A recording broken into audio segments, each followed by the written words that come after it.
Hello and good evening. My name is Deshay, and I would love to introduce you all to one of the most underrated, unspoken about, and possibly the most undisclosed public place there is. Yet it's the most obliging, resourceful, humane institution that I myself am aware of. The name of said place? The Family Services of Greensboro. I believe that my teaching you all of this miraculous place may be the very thing that pushes you all through your college career. Why do I think this? Because I myself have been a witness to how supportive and helpful and useful the family services have been. The family services doesn't just help one kind of person, they help all people. And the sooner you are educated, the more you could stand to get ahead, or even stay ahead. Upon my first knowledge of this building, I had no idea what it was. I thought that it was just an old building, so I paid no attention to it. I'm very familiar with the bus station. If you are from Greensboro, that's downtown, then I'm sure you are familiar with the building as well. However, I had to go into this building myself, being court appealed, to take an anger management class. That being said, I was so confused when I walked into the building. There were people from all walks of life, from the homeless to the rich, and I had no idea what I had gotten myself into. So I felt the need to educate myself on what exactly the Family Services of Greensboro would be. As I can join my research, I learned of all the services and the programs that the Family Services of the Piedmont had to offer, beginning with how Miss Claudia of the Piedmont Services broke it down. They are broken down into 4 categories, beginning with child abuse and healthy parenting, domestic violence and sexual assault, mental health and substance abuse, and financial stability. Those 4 things alone, I know myself to be a part of those categories, just being in college, where we learn how to take that a step into adulthood.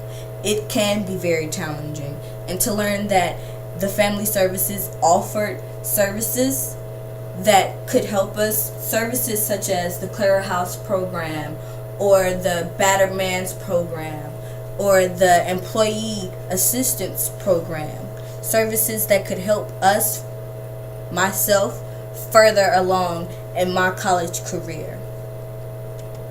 As I learned about these services, as I kept reading and I logged on into the locations and services website, as I will provide a link to that website so that you are able to see it for yourself.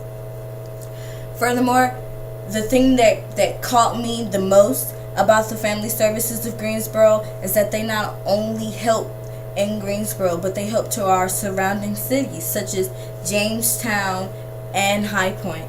They provide services and help. And as you can see in the diagram that I have provided,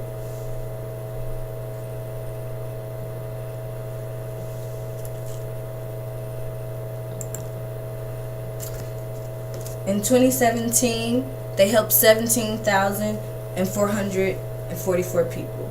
In 2018, they helped 18,250 people. And after this presentation, I really hope to see those numbers rise. As I have also provided directions to the family services, if you are like myself, a member of the Greensboro campus, it is only 9 minutes away, so it should be no trouble to get there. I know before this presentation, we all probably paid no attention to the old looking building, or at least I didn't. All the times I passed that building, I thought it was just a vacant, historical, and hadn't been torn down yet. Until the one time I was court ordered to the address. That time may have benefited me the most because I was able to get help from the Family Services of Greensboro. I became knowledgeable of the assistance they had to offer, and I took advantage of the knowledge to help further me in college. As I have listed throughout the presentation, many categories that we may be a part of and may not know how to get help with. I urge you to take this information to the heart and use this resourcefulness to your advantage so that we all may be further along in our college careers. As we all may need help in some point in time, it's best to know where to get the help from.